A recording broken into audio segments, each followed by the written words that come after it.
'Cause I am yours and you are mine.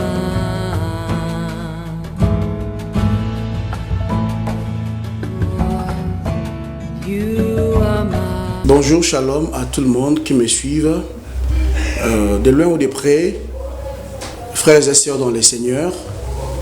Nous sommes là à la RTVH pour vous parler d'un sujet, d'un thème que beaucoup ne maîtrisent pas. Et ce matin, nous avons eu le privilège d'être invités à la RTVH pour parler. Voilà, nous sommes en train de parler sur un thème très très intéressant. Mais nous voulons d'abord vous donner plutôt, faire savoir qui nous sommes. Je suis le prophète à venir et je suis à Kinshasa, responsable des églises Ordre des Saints, et nous avons apporté un message pour vous, peuple de Dieu, ce matin. Et le thème que je vais exploiter ce matin s'intitule « Le monde de loi ». Vous savez, Dieu, quand il a créé la terre et quand il crée l'homme, Dieu avait établi sur la terre des lois et des principes. Les principes que Dieu a établis et les lois qu'il a établies sont irrévocables. C'est-à-dire, si vous respectez les lois que Dieu a établies et vous obéissez, vous agissez selon les principes qu'il a placés, vous allez avoir des résultats selon les lois et les principes établis. Il y a une loi de la physique qui dit les mêmes causes produisent les mêmes effets. Avec Dieu aussi, c'est la même chose. En respectant les principes que Dieu a établis et la loi qu'il a établie, vous arriverez à avoir des résultats escomptés. Et nous savons tous que la loi est venue par Moïse et la grâce par Jésus. Mais je vais vous rappeler une chose, que c'est que nous ignorons, la loi n'a pas commencé avec Moïse. La parole du Seigneur est claire en disant que la loi est venue avec Moïse. Les mots venir et les mots commencer ne sont pas synonymes.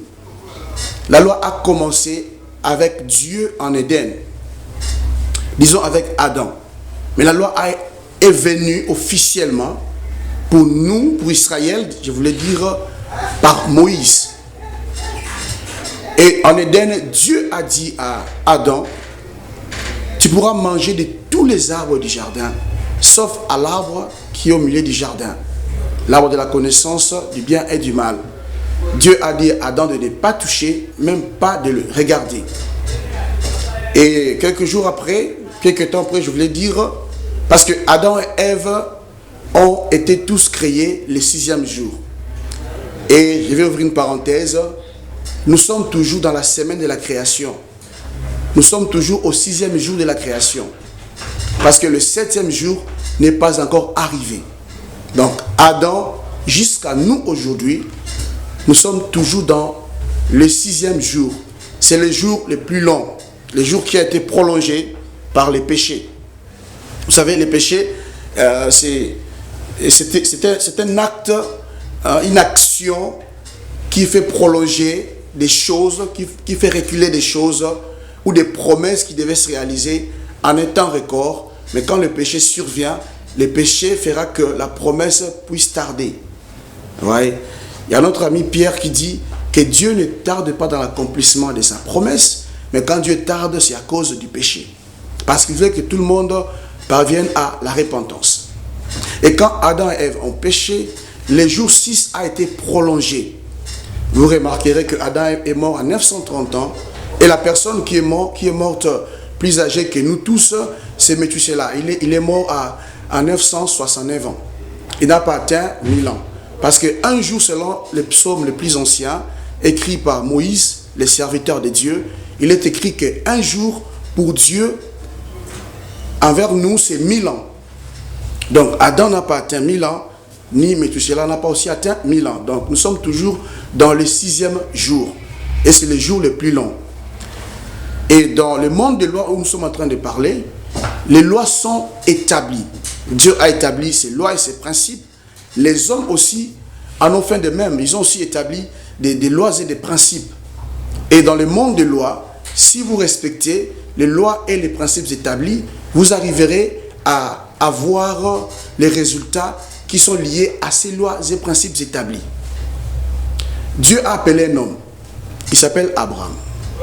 Abraham, Dieu lui dit de quitter la maison de son père, de quitter la loi de la maison de son père, qui est Térak. Térak avait un système de contrôle sur la vie de ses enfants. Il contrôlait Abraham, il contrôlait Sarai, qui est sa fille, demi-sœur d'Abraham, et il contrôlait aussi Lot. Et Dieu va parler à Abraham de quitter la maison de son père, qui était une loi. Et Abraham, par erreur, il sort avec Térak, il sort avec Lot et Sarai, sa femme. Donc c'était, Térak, je voulais dire, c'était organisé de sortir avec ces 3 personnes. Et quand Abraham va voir Dieu le bénir et va réellement expérimenter qu'il a quitté la maison de son père, nous voyons Abraham faire une grande erreur pour le choix de la femme d'Isaac, son fils. Il envoie Eliezer de Damas, son serviteur fidèle, vers sa famille encore. Donc il va ramener Isaac sous la même loi de la maison de son père. Et Isaac fit de même pour Jacob, qui est rentré voir Laban, son oncle, pour avoir des femmes dans les pays des parents. Et dans Genèse 29, verset plutôt 25, il est écrit: le lendemain matin, voilà ce que c'était Léa. Alors Jacob dit à Laban: qu'est-ce que tu m'as fait? N'est-ce pas pour Rachel que j'ai servi chez toi? Pourquoi m'as-tu trompé? Laban dit: ce n'est point la coutume dans ces lieux de donner la cadette avant l'aîné. Et c'est la loi des coutumes, la loi d'échange et du prolongement.